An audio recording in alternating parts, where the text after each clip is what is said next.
So guys, may tanong ako guys. Ito, madali lang to guys. Saan mo pwede ilagay ang kabilang kamay mo na hindi maaabot ng isang kamay mo?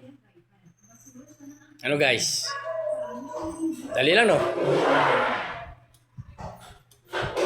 Itong kamay mo, itatago mo o ilalagay mo kahit saan parte ng katawan mo na hindi maaabot ng isang kamay mo.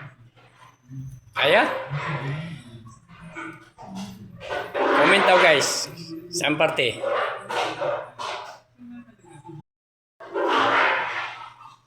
So guys, may tanong ako guys. Ito, madali lang to guys.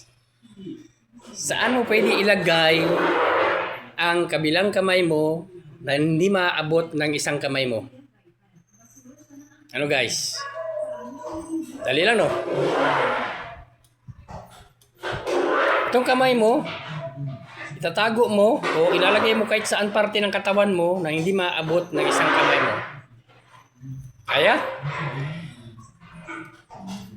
Comment daw guys. Saan parte?